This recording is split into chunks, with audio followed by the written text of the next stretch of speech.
Hello, my name is John Grimes. I serve as OSU Extension Beef Coordinator, and with me today is Rory Lewandowski from Wayne County. He serves as Extension Educator for Agriculture and Natural Resources.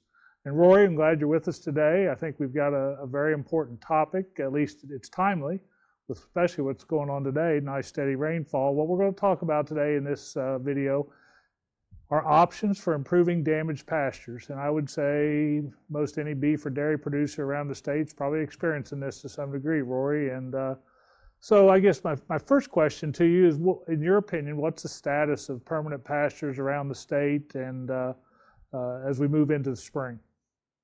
Sure. Well, I think, obviously anytime we combine livestock and any type of hoof action with wet soils or saturated soils in some cases, we're going to end up with mud or damaged pastures. And so certainly for anyone who's pasture-based, mud is something that we're dealing with. We, of course, had that unseasonably warm February. Coming out of January, we thought maybe we were going to have a nice winter, but in February, everything warmed up and things got soggy, and we've been getting rainfall and snow events, and so you've got the perfect combination of creek mud. So there is a lot of mud on pastures, a lot of tracking up, plugging up the pastures, and so yeah, there's some damage out there, and we're going to have to think about helping those pastures to recover and come back into a productive state. Well, I know a lot of producers try to have what we call sacrifice areas to maybe contain the damage, so to speak, and understand maybe those are a different discussion altogether, but a lot of folks can't. They have animals throughout the winter on the pastures. They'll be on through the year, so that does create some issues. So I guess my next question would be, how does the producer go about making this decision on what's the best course of action to either reseed or renovate or repair a pasture? There's certainly some type of a process there you'd recommend. Sure. I don't know if it's showing up on the screen, but we've had a little eye just for kind of something showing those sacrifice areas. That's kind of that first slide where maybe you've got some damage. You can see in those photos where it has been confined and made it a sacrifice area. But there may be other situations, as you mentioned, where maybe we have wider spread damage where we haven't been able to limit it just to a sacrifice area.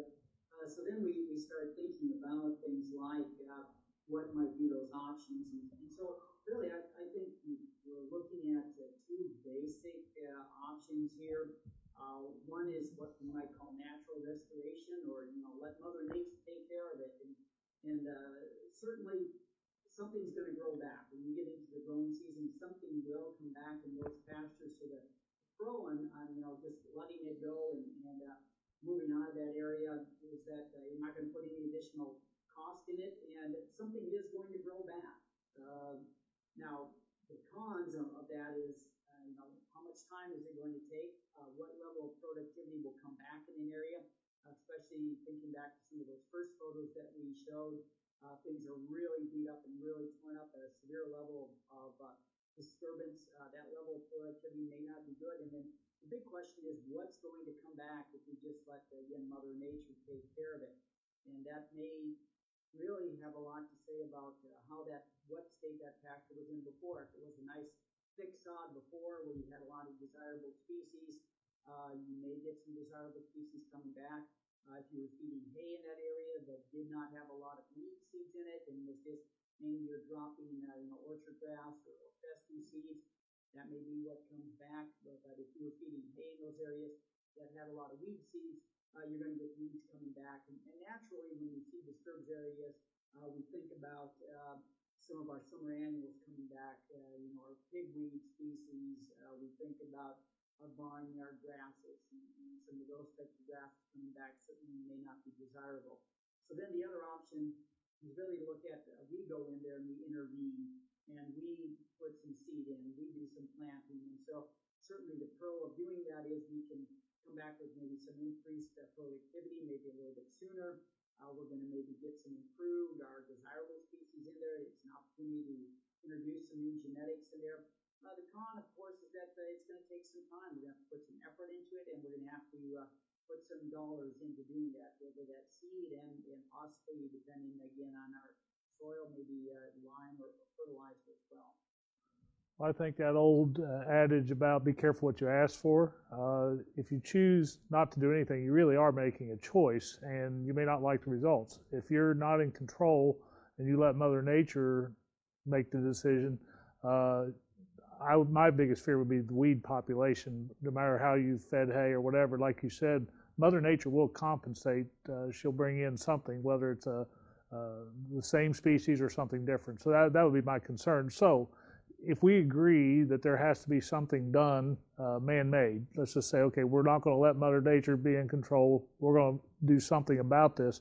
So then, to me, would some of the options be, do you drag it with some type of harrow? Do you do some minimum tillage in a conventional type seeding, or do you do broadcast, drill, or even a no-till seeding? What would be your recommendations on choosing some of these different courses of action? Yeah, those are certainly some good questions, and I think you hit on a lot of the key areas there. But I think the first thing, if we're going to go in there, we want to maybe level that area out. Oftentimes we've got that soil pretty severely pugged up, or we've got some ruts in there. We'd like to obviously level that area, remove some of those ruts, the rough spots, so that we're going to be able to go in there maybe later in a pasture management situation and do some bush hogging. So we want to remove those ruts, and depending on severity, that could be just a drag or a harrow, or maybe in more severe cases, a disc.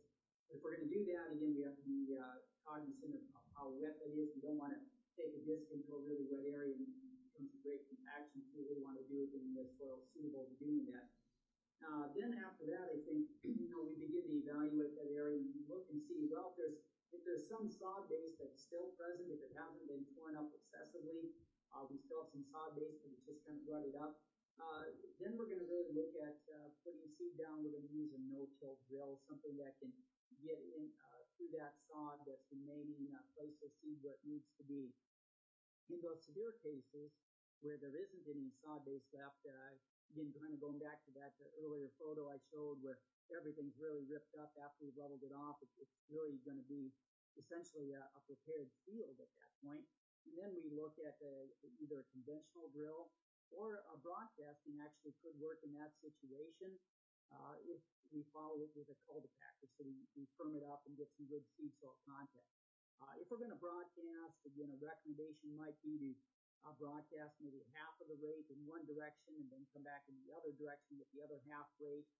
I've seen some people even do maybe 3 different directions to try to make sure we get more even seed distribution. But again, following that with a cultipacker. And then beyond that, then our choices we start thinking about, now, am I going to put an annual or perennial forage in? Is this a temporary patch? Or am I going to go right away into a perennial forage? And that might depend a little bit upon I think, in that case, maybe we even want to do a soil test to see where our soil fertility levels are at, and that might help us to make that decision about which species to actually put in.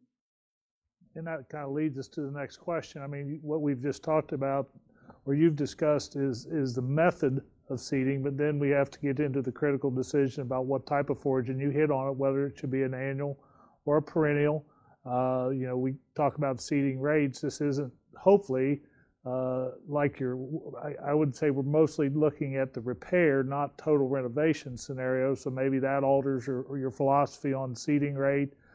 Dates probably don't change too much. Depth, fertility, weed control. What's your thoughts there? Yeah, so definitely, if we're doing more of just kind of a patching in, it's not a wholesale where everything's been totally ripped up and we're reestablishing it, more of a kind of maybe just patching in and improving the stand. I still think we want to look at some things. Consider hopefully where your soil pH and fertility might be. So this might be an opportunity to improve some of our soil situations. So what would we be looking at as far as some of our goals? We'd like to see our soil pH certainly above 6 if we could. If it's going to be a straight grass stand, pH of 6.0 might be okay. But generally, we're going to shoot for a soil pH in that 6.3 to 6.5 range. We would like our soil phosphorus, and phosphorus is really critical to get any kind of new seedlings established. So even if we have our pH right, but if our soil phosphorus is too low, our new seedlings are not going to be established very well. That phosphorus is really critical for early root development. So on a great P1 test, we'd like to see it, somewhere around that 25 parts per million. And if it's a vanillic 40 parts per million. Our soil potassium levels really depend upon, obviously, our cation exchange capacity. But for a cation exchange capacity into that 10 to 12 range, which a lot of the soils would fit, somewhere around 100 to 120 parts per million. And then if our soil fertility is really off, if we're not close to these kinds of values, then we'd like to take some time to apply some lime, apply some fertilizer. And so then maybe at that point, we're going to look at going in and filling in with just kind of a temporary patch using some annuals. If our soil fertility it looks in pretty good shape and we're ready to go, then I would consider going in with our perennial mix right away.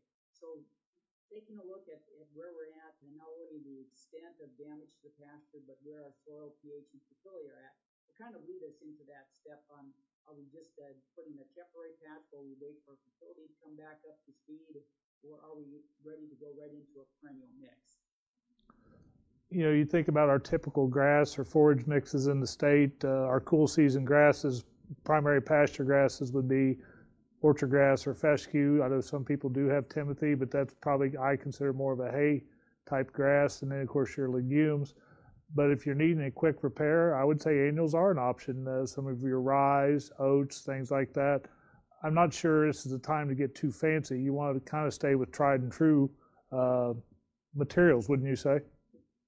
I would agree. So when I think through this, I think our options might be, we're looking at annuals. We could certainly patch it in with our cereal grains, a winter wheat or winter cereal rye. And I think the advantage of something like this, since they're winter materials and will not go through that winter stratification period, they're going to stay in vegetative growth. So these are again, grains that we could put in. They're going to germinate pretty quickly. They're going to give us some pretty quick forage. So probably, 40 days, 50 days after we seed, we're ready to do some grazing passes.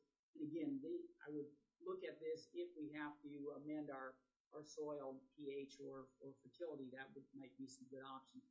I've seen people that have used turnips in this situation as well in the early spring seeding. And again, looking at about that 50 days or so after seeding, that they could go out there and graze turnips. We typically talk about turnips as maybe an annual use in the fall of the year for early winter or late fall grazing, but they'll work in this early spring situation as well. And again, so if we're patching in, that might be a place that we could use them. If we're looking at that situation, our soil fertility and pH looks good, then we can go right into those perennials. We're going to look at our grasses and legumes you've mentioned. And so again, typical grasses, orchard grass, our fescues, some of those new improved varieties, the fesculoliums. Again, some people do like maybe a little bit of brome or timothy. I do agree with you. I'd consider more as a type of really more of a hay crop, but in a more limited grazing situation, they can work. And even some of our improved bluegrasses we might fit in. And then legumes, of course. Clovers are kind of a big workhorse, I think, especially for our beef cattle situation that we could take a look at. But so we do have a lot of different options there. The key is, again, we want to get these seeded in a timely fashion, and the earlier the better with any of these. And certainly we want to have our seeding at this point done for anything thinking about spring seeding, probably done certainly by that first week in May if we can. Yeah, I was just thinking that you and I are in distinctly different corners of the state. I've been in the Southwest, you've been in the Northeast, and we're probably talking, our seeding windows are probably 10 days, 2 weeks apart as far as what to be done. So that kind of leads me to my next question is, today I'm having trouble visioning doing some work as wet as it is and soggy and saturated as the soils are. So say Mother Nature doesn't cooperate and we just can't get it done by May 1st or thereabouts, what are the risks of waiting to late summer, early fall? We basically have two windows. We have where we're at now up until about the 1st of May, and then say from 1st of August to mid-September. That's kind of ballpark, give or take our locations. So what are our risks? And if we say, okay, we can't get it done this spring, we'll have to go later. Does that change our options too much, or we kind of stay in the same scenarios? Yeah, well, I think if we look at some options, I mean, here I've got a list up here of maybe some cool season perennial grass options, and there's our perennial options. I think the key on these seeding dates, when we look at that spring seeding window that you mentioned, John, we have to think about why do we have a limit, on when we plant. Obviously, seed can grow other times of the year, but what we're really looking at is how long does it take that plant to get established and get a good root system established. And most of our plants, we're looking in that 6 to 8 weeks to get a good root system established. And that's important from the standpoint of once that plant has a good established root system, it's more able to resist times of stress. And in summer, of course, we think about hot weather, we think about dry weather. And if we look at a late April to early May and count forward 6 weeks or so from that point, we realize then that we're getting into the potential for warmer weather and drier weather. And so we want to have our plant established by that point.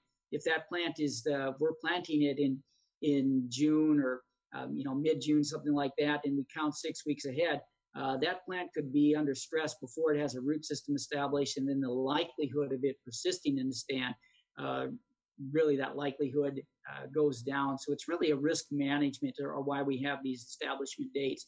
So if I can't get something established by May 1st, now if you tell me, if somebody can predict and they tell me, oh, we're going to have a cool, wet summer, sure, I could push that date. So it's really, again, I guess, how lucky do you feel?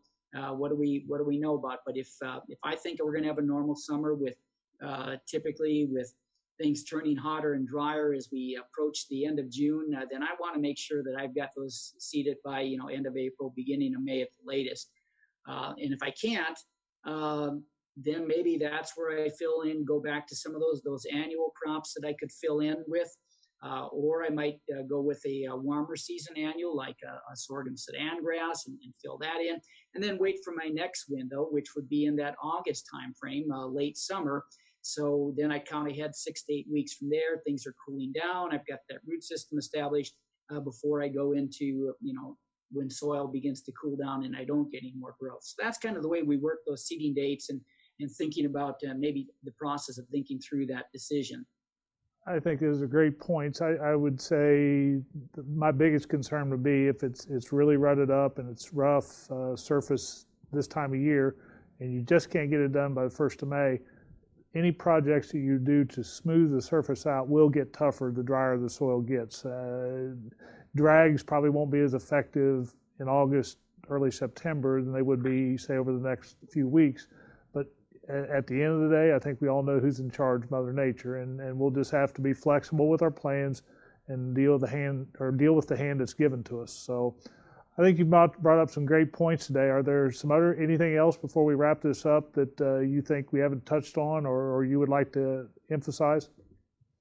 Sure. I guess, seeding rates always come up. People are wondering, what would I seed? And I would refer folks, I'm just putting up a slide here. This is just a little screenshot of segment from our Ohio Agronomy Guide. This is a great resource. We've got a new 15th edition just came out last year. It's got a lot of great information, but this is from table 7.4. It's the forage chapter. And so you'll look in there. It'll provide you a lot of information about various forage species, again, seeding dates.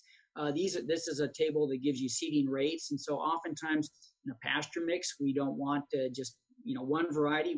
It's not a hay field. So we're going to want a diversity of species out there. And so once again, this gives you some looking at seeding rates for a variety of species. Say you wanted to put 4 or 6 different species in.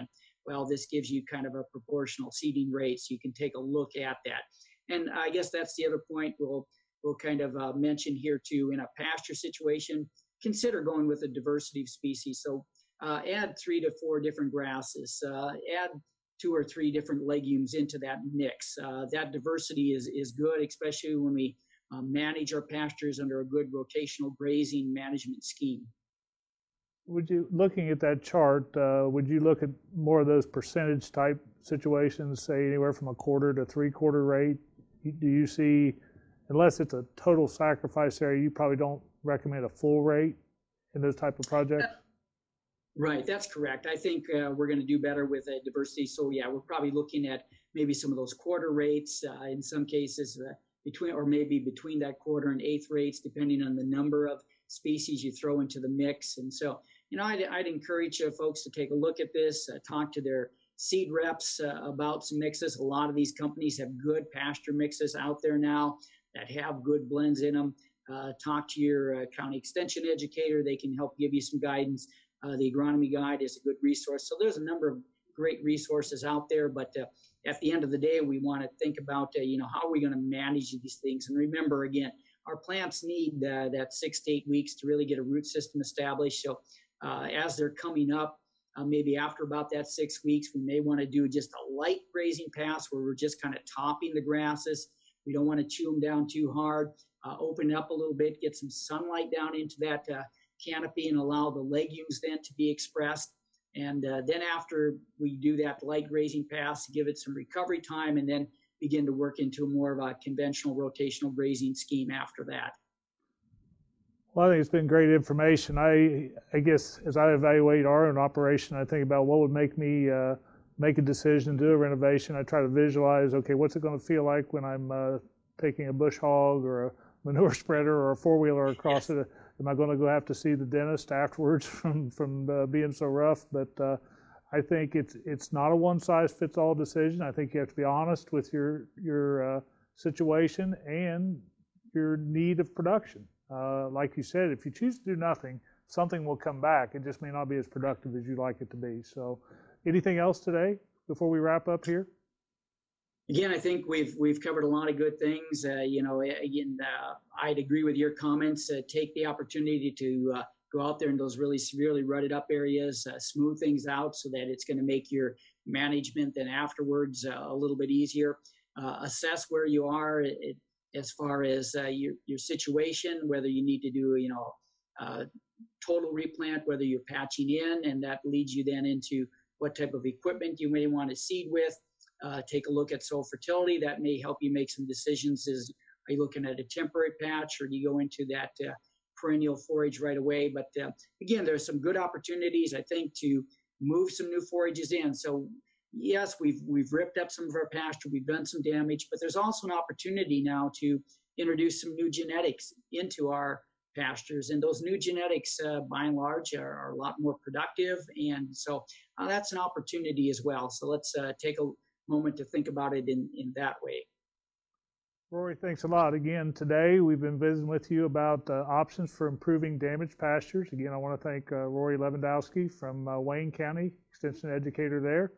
This has been John Grimes, OSU Extension Beef Coordinator, visiting with you today. We'd also encourage you to go to the OSU Extension Beef Team's website at beef.osu.edu to check out the latest in production tips and other information available to Ohio beef producers.